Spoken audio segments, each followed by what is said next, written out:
All right, so let's say we've got this interlude here, but we want to make a single interlude instead of a double interlude. Yep. So we're going to listen to it first.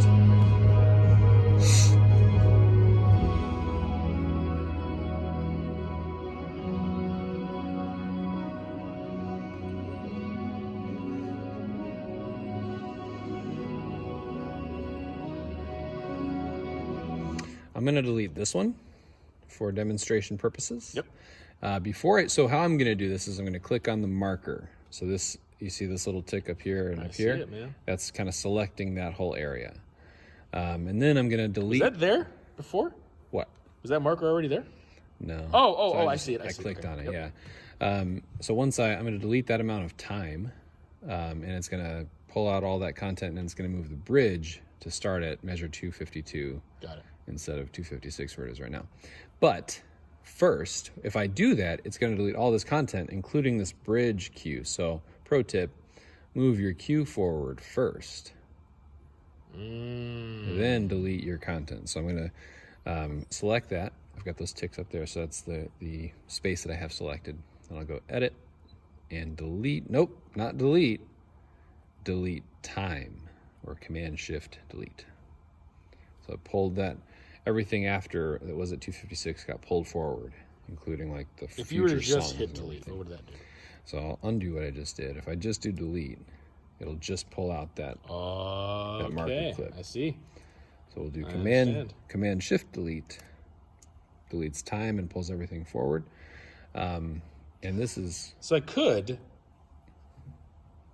use the delete function instead of the delete time to create a gap. Yeah, so we can do that next. We can do a drop. Awesome. One thing to notice here, this seam is going to be fine because this is just as written. It's going to come down and noodle. You probably want to inspect how it sounds going into your next section and coming out of your previous section. So if you wanted to, you could do crossfades here. So you could select 2 beats before and hold down and select that whole section 2 beats before and after the seam, and then go shift and arrow down to select all of your tracks. And if we right click and say create crossfade, now it'll fade out that tail end and fade in the next bit.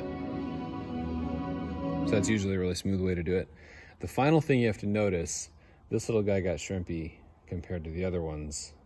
The slide cue there is not good.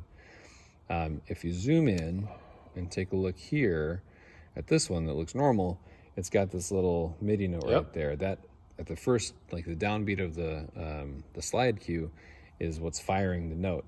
This will not play slide 32 right now, so you have to stretch it out. There it is. There it is. So right there. So that'll play slide 32, just like that interlude was never there, that second interlude. So let's undo all of that just to put it back. So I'm going to Command Z to undo everything. And that should be all put back.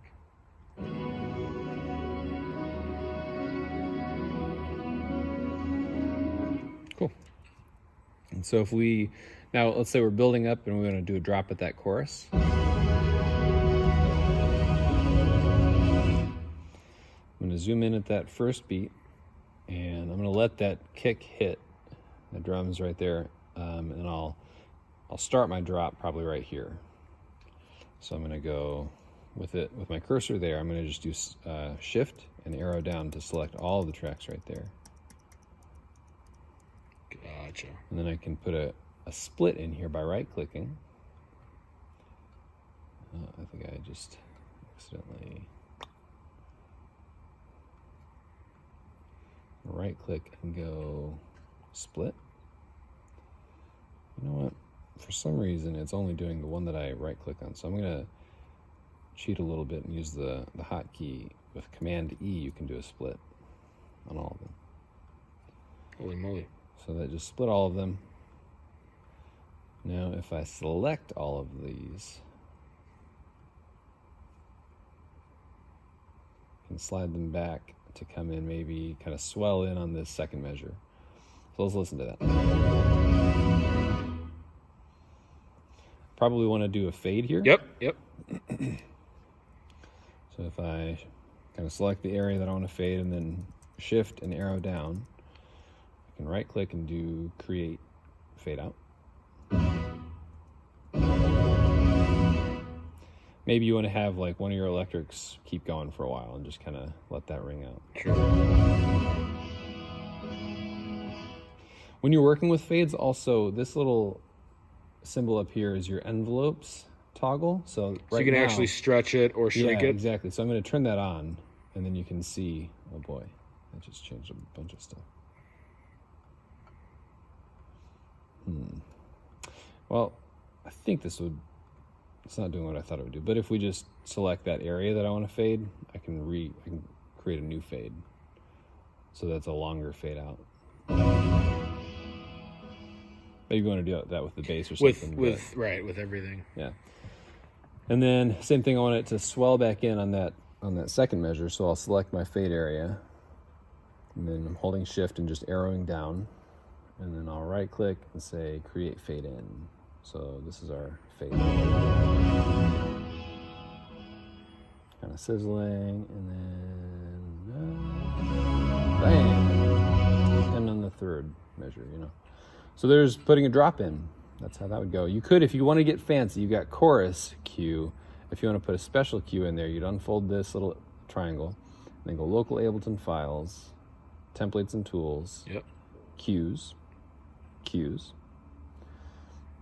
and then pick your time signature. We're in 4/4 cues. Yep.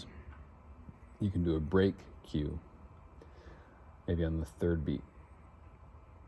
So I'd shrink this back, because right now this would say chorus 2, break 2. You'd want to pull the 2s out. So this would say chorus, and then break, and then the actual break. That's how you do a dropout. Sick. I'm just going to undo all of that real quick. Should be good.